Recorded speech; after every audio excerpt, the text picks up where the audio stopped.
Hello, I just woke up. This is first day of the pilgrimage, official first day. We just arrived last night very late from our trip from Chicago, and now we are here in Netanya, northern Israel. And this is right outside of my window. As you can see, the Mediterranean Sea is right there. And this is our first stop in the pilgrimage. Basically, just a transitional hotel where we're staying as we begin the pilgrimage. And because we're in northern Israel right now, we are on our way this morning to Caesarea.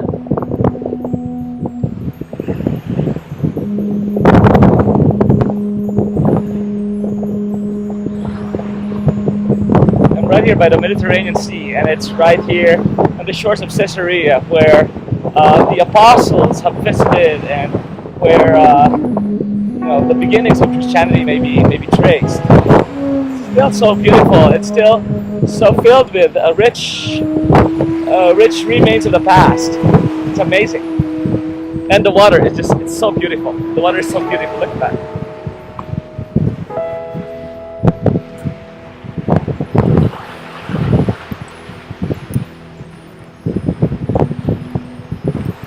Oh, and they got lots of shells. Yay!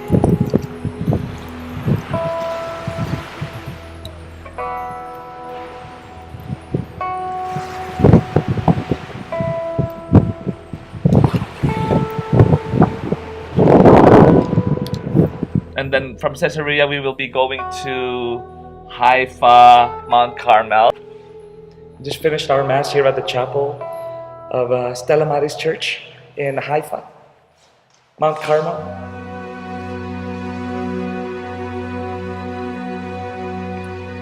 And of course this place is known for the scapular that was given by Our Lady. So if you notice, here is the image of the scapular. So beautiful. This is the cave of the prophet Elijah.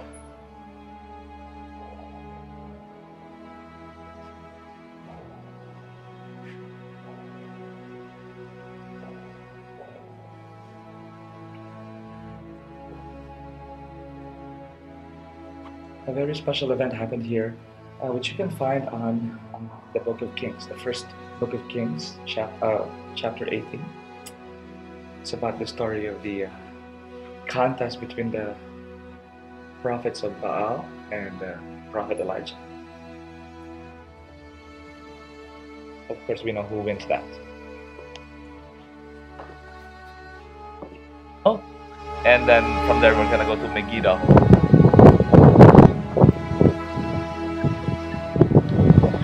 When you look at all these stuff that they built back in the day, you're wondering like, wow, how did they get to do all this?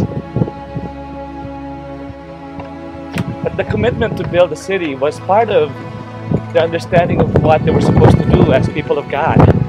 That they were supposed to build a city dedicated to God.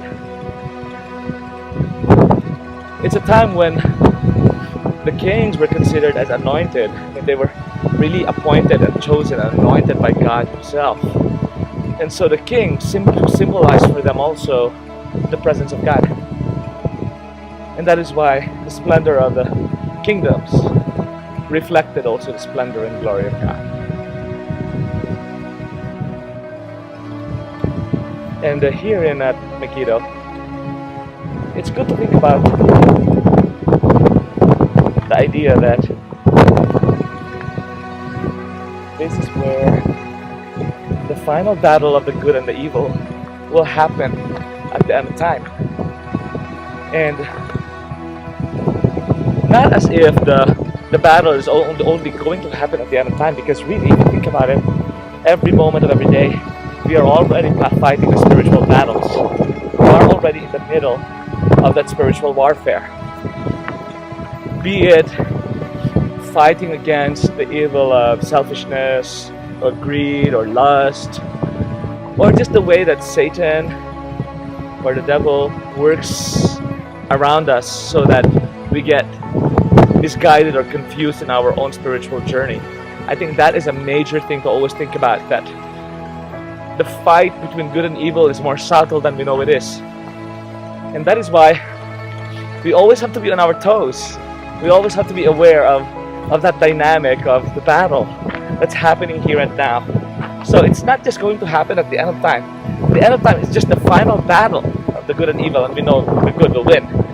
But today, the battle already happens. And so, every Christian is considered a militant Christian. It's considered a church militant, because we're all really paying attention. We are in that part of our journey where we are always supposed to be on our toes, to be aware, to keep watch. That is the work of a Christian, yours and mine, every moment of every day.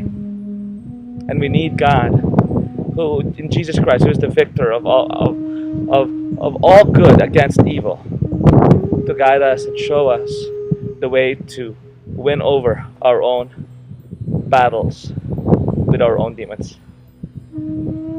Something good to think about here. What sort of battles are you dealing with? What sort of battle am I dealing with? There's nobody in this world that doesn't have a battle to deal with. And it's my prayer that we all win our own battle, so that someday we can all be marching with all the victors.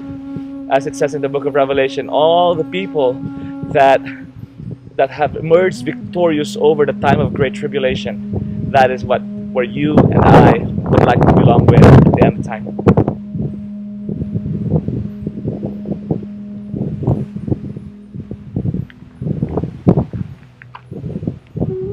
So that's the itinerary for today, and I'm very, very excited.